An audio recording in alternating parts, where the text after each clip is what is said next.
बच्चों, ग्रामर के इस शानदार सफर में आज हम आपको सिखाने वाले हैं फ्यूचर कंटीन्यूअस टेंस के बारे में।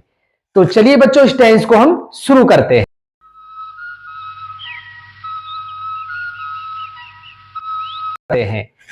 तो सबसे पहले बच्चों हमें इसकी आइडेंटिफाई सीखनी पड़ेगी, इसकी पहचान को समझना होगा। इन वाक्यों के अंत में रहा होगा, रही होगी, रहे होंगे जैसे शब्द आते हैं। तो इसका मतलब हुआ बच्चों, जब आप सेंटेंस को पढ़ेंगे तो सेंटेंस के अंतिम अक्षर आपको रहा होगा, रही होगी, रहे होंगे में से मिलने वाले हैं। तो अब हम इसके बॉडी स्ट्रक्चर को समझेंगे बच्चों। जो सेंटेंस हमारे अफर्मेटिव होते हैं उनके लिए हमें सबसे पहले सब्जेक्ट को लगाना है, उसके बाद शैल बी या विल बी को लगाना है। ध्यान रखिए बच्चों, फ्यूचर का कोई सा भी सेंटेंस हो उसमें शैल विल का इस्तेमाल अवश्य होता है। तो हम इसमें शैल बी और विल बी में से एक लगाने वाले हैं। उसके बाद वर्ब की फर्स्ट फॉर्म में आईएनजी लगाएंगे, ऑब्जेक्ट लगाएंगे और ईटीसी लगाएंगे। तो हम इन दोनों हेल्पिंग वर्ब को समझेंगे बच्चों। तो आपको ध्यान रखना है कि यदि आई और वी यदि आपके सब्जेक्ट हैं तो हेल्पिंग वर्ब आपको लगाना पड़ेगा शैल बी। आई वी को छोड़कर जो भी बचते हैं आपके, चाहे यू हो, दे हो, ही हो, सी हो, इट हो, किसी का नेम हो, सभी के साथ बच्चों हम विल बी लगाने वाले हैं। तो उम्मीद है बच्चों ये नियम आप समझ गए होंगे। तो एक बार फिर समझिए, आई वी के साथ शैल बी का प्रयोग होगा और आई वी को छोड़ते हुए बाकी सभी के साथ हमें विल बी का प्रयोग करना है। फर्स्ट एग्जांपल है आपका, हम अपना काम कर रहे होंगे। तो सबसे पहले आपको पहचान को आइडेंटिफाई करना है, रहे होंगे।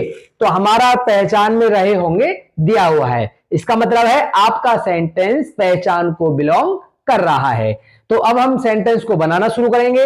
तो सबसे पहले देखेंगे बच्चों हम सब्जेक्ट। तो सब्जेक्ट क्या है हमारा, हम, और हम के लिए बोलते हैं वी। तो हमने सब्जेक्ट लगा दिया, आगे दिया हुआ है शैल बी या विल बी।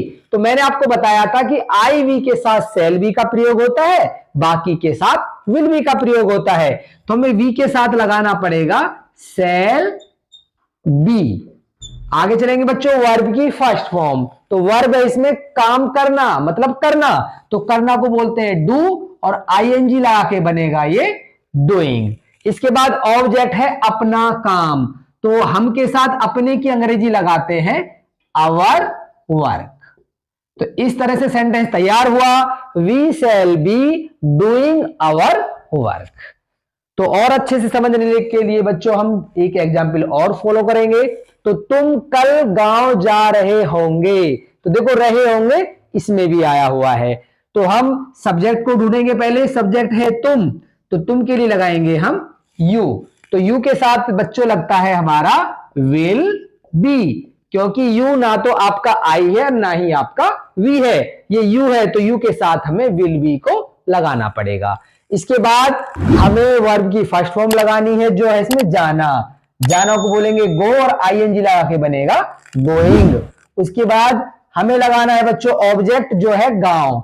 तो गांव के लिए हम विलेज लगाएंगे और ईटीसी है इसमें कल। तो ध्यान रखिए बच्चों, फ्यूचर टेंस में यदि कल आता है तो आने वाला कल होता है और आने वाले कल की इंग्लिश हमें टुमारो लगानी होती है।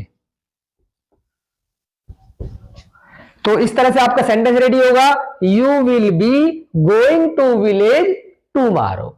तो उम्मीद है बच्चों आपको अफर्मेटिव सेंटेंस अच्छे से समझ आ गए होंगे।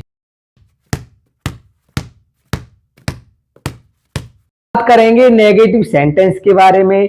आपको ध्यान रखना है बच्चों, जब सेंटेंस के अंदर नहीं शब्द जुड़ जाए तो आपको समझना है कि आपका वाक्य नेगेटिव हो चुका है।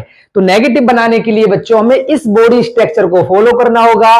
सबसे पहले हमें सब्जेक्ट लगाना है, आई वी के साथ शैल नॉट बी लगाना है, बाकी के साथ विल नॉट बी लगाना है, वर्ब की फर्स्ट फॉर्म में आईएनजी को जोड़ना है, ऑब्जेक्ट लगाना है और ईटीसी लगाना है। अब हम इसे एग्जाम्पल के द्वारा देखते हैं। तुम कल बाजार नहीं जा रहे होंगे। तो रहे होंगे हमारे पहचान में दिया हुआ है। तो तो सब्जेक्ट है तुम, तो तुम के लिए लगाएंगे बच्चों हम यू। तो आगे हमें देखना है कि शैल नॉट बी लगाएं या फिर विल नॉट बी। तो आपको यू के साथ लगाना पड़ेगा विल नॉट बी। उसके बाद वर्ब का फर्स्ट फॉर्म, वर्ब है जाना, तो गोइंग हो जाएगा आईएनजी लगने के बाद। उसके बाद ऑब्जेक्ट है तो गोइंग टू मार्केट, और उसके बाद हमारा कल दिया हुआ है, तो कल हो गया हमारा ईटीसी वर्ड, तो इसके लिए लगाएंगे टुमारो। तो इस तरह से हमारा पूरा सेंटेंस रेडी हुआ, you will not be going to market tomorrow. तो अब बच्चों हम इसका सेकंड एग्जाम्पल देखेंगे। हम कल पतंग नहीं उड़ा रहे होंगे, तो सब्जेक्ट है हमारा हम, तो हम के लिए लगाएंगे वी। तो वी को सपोर्ट करता है सेल, तो इसके साथ नहीं का अंग्रेजी बनेगा सेल नॉट बी। इसके बाद वर्ब की फर्स्ट फॉर्म लगाना है बच्चों हमें, तो वर्ब है हमारा इसमें उड़ाना, तो उड़ाने की बोलते हैं फ्लाई, और आईएनजी लगा के बन जाएगा फ्लाइंग। उसके बाद ऑब्जेक्ट है इसमें पतंग, फ्लाइंग द काइट, और ईटीसी है टुमारो। तो इस तरह से बच्चों हमारा सेंटेंस रेडी हुआ, we shall not be flying the kite tomorrow. तो इस तरह से बच्चों हमारे नेगेटिव सेंटेंस तैयार होंगे। अब हम बात करेंगे इंट्रोगेटिव फर्स्ट के बारे में। तो इसकी छोटी सी पहचान को अलग से ऐड करना है कि ऐसे वाक्य ना क्या से शुरू होते हैं, और सेंटेंस के पीछे आपको क्वेश्चन मार्क भी मिलने वाला है। यदि क्वेश्चन मार्क भी मिले और सेंटेंस क्या से शुरू हो, तो समझ जाइए कि वाक्य इस बार इंट्रोगेटिव फर्स्ट हो चुका है। तो इसके लिए बच्चों हमें इस स्ट्रक्चर को यूज करना है, तो हमें क्या की अंग्रेजी सेल या विल में से एक लगानी है। अब इन दोनों में से कौन सी लगाएंगे, इस बात का मालूम चलता है सब्जेक्ट के माध्यम से। यदि सब्जेक्ट आई और वी है तो क्या की अंग्रेजी सेल लगेगी, और आई वी को छोड़ के कुछ और है तो क्या की अंग्रेजी विल लगेगी। उसके बाद हमें सब्जेक्ट को अप्लाई करना है, उसके बाद नॉट लगाना है। नॉट हम तभी लगाते हैं बच्चों जब सेंटेंस में नहीं शब्द दिया हुआ हो। उसके बाद बी को जरूर लगाना है, उसके बाद वर्ब की फर्स्ट फॉर्म में आईएनजी को ऐड करना है, ऑब्जेक्ट लगाना है, ईटीसी लगाना है, और अंत में क्वेश्चन मार्क जरूर लगाना है। तो अब हम एग्जाम्पल के द्वारा समझेंगे, क्या हम कल क्रिकेट खेल रहे होंगे। तो देखिए बच्चों क्या शब्द भी दिया हुआ है और क्वेश्चन मार्क भी दिया हुआ है, तो ये दो हिंट बताते हैं कि आपका वाक्य इंट्रोगेटिव फर्स्ट का है। तो क्या की अंग्रेजी बच्चों हम सेल या विल लगाएंगे, तो इस बात का फैसला हमारा सब्जेक्ट करेगा। तो सब्जेक्ट है हम, तो हम के लिए हम क्या की अंग्रेजी को बनाएंगे सेल। उसके बाद सब्जेक्ट है हमारा हम, तो वी लगाएंगे। उसके बाद नॉट हम नहीं लगाएंगे क्योंकि वाक्य में नहीं दिया हुआ है, तो उसके बाद हमें बी लगाना है। उसके बाद वर्ब की फर्स्ट फॉर्म तो प्ले, और प्ले में आईएनजी जोड़ने के बाद बनेगा प्लेइंग। उसके बाद ऑब्जेक्ट है द क्रिकेट, उसके बाद है इसमें ईटीसी टुमारो, और अंत में लगाना है क्वेश्चन मार्क। तो इस तरह से आपका सेंटेंस रेडी हुआ, shall we be playing the cricket tomorrow. अब एक एग्जाम्पल और देखें बच्चों, क्या आप दिल्ली जा रहे होंगे, तो आपको क्या की अंग्रेजी सब्जेक्ट के हिसाब से लगानी है, तो सब्जेक्ट है हमारा आप, तो इसको सूट करेगा आपका विल, तो इसके साथ विल को लगाएंगे। उसके बाद सब्जेक्ट है आप, आपके लिए बोलते हैं यू। उसके बाद नॉट इसमें कोई जरूरत नहीं है। उसके बाद आपको बी लगाना है। वर्ब की फर्स्ट फॉर्म, वर्ब है जाना गो, तो आईएनजी लगाने के बाद बनेगा गोइंग। उसके बाद ऑब्जेक्ट है दिल्ली, इसके बाद ईटीसी इसमें है ही नहीं, तो बच्चों हमारा क्वेश्चन मार्क लगा दिया जाएगा। तो इस तरह से वाक्य तैयार होगा, will you be going to Delhi. तो उम्मीद करता हूं बच्चों आपको इंट्रोगेटिव फर्स्ट अच्छे से समझ आ गया होगा। इस सफर में हम सीखने वाले हैं इंट्रोगेटिव सेकंड को।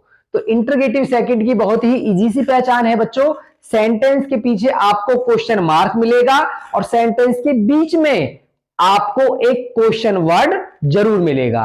यदि क्वेश्चन वर्ड बीच में आता है तो समझ जाइए कि वाक्य आपका इंट्रोगेटिव सेकंड हो चुका है। तो इसके लिए बच्चों में ये स्ट्रक्चर लगाना है। सबसे पहले उस क्वेश्चन वर्ड को फाइंड आउट कीजिए और उसकी इंग्लिश को लगा दीजिए। उसके बाद सेल या विल लगाना है सब्जेक्ट के हिसाब से, फिर सब्जेक्ट लगाना है, फिर नॉट लगाना है यदि रिक्वायरमेंट हो तो। उसके बाद बी वर्ब की first form plus ING, object plus ETC और लास्ट में क्वेश्चन मार्क।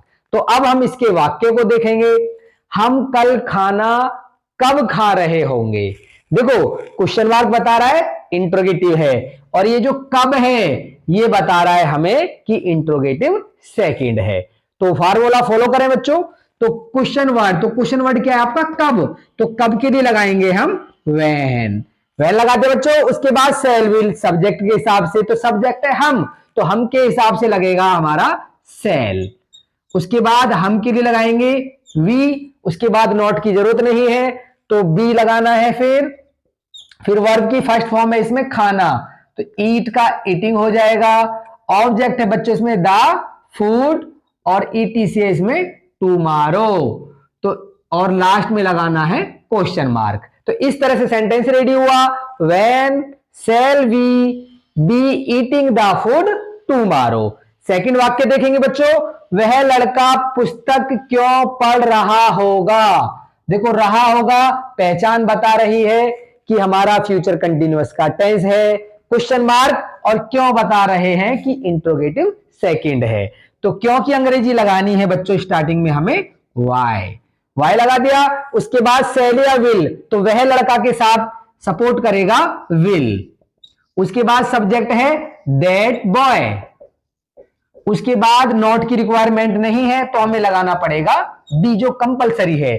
उसके बाद हमें वर्ब की फर्स्ट फॉर्म पढ़ना को बोलते हैं रीड, तो ये बन जाएगा रीडिंग। उसके बाद ऑब्जेक्ट है पुस्तक, रीडिंग द बुक, और ईटीसी में है ही नहीं तो पीछे लगा देंगे क्वेश्चन मार्क। तो सेंटेंस पूरा इस तरह से बना, why will that boy be reading the book question mark. तो इस तरह से बच्चों हमारा इंट्रोगेटिव सेंटेंस खत्म होता है। तो उम्मीद करता हूं बच्चों आपको चारों प्रकार के सेंटेंस अच्छे से समझ आ गए होंगे। तो हमारे बच्चों आगे और भी सेंटेंस आने वाले हैं, हम ये पूरी सीरीज बनाने वाले हैं। तो बच्चों हमसे जुड़े रहिए और अपने जैसे बच्चों को ज्यादा से ज्यादा हमारे चैनल से जोड़िए। और बच्चों वीडियो के अंत में हम आपको कुछ एक्सरसाइज देंगे, आप उन एक्सरसाइजों को भली भांति अच्छी से बनाइए और उनके आंसर्स को मैच कीजिए। यदि आपके आंसर हमारे दिए हुए क्वेश्चनों से मैच हो जाते हैं, हमारे आंसरों से भी मैच हो जाते हैं, तो इसका मतलब है कि आप ग्रामर बहुत अच्छे से और तेजी से सीख रहे हैं और आपकी और हमारी मेहनत रंग ला रही है। तो बच्चों हमारे चैनल से जुड़े रहें। धन्यवाद बच्चों।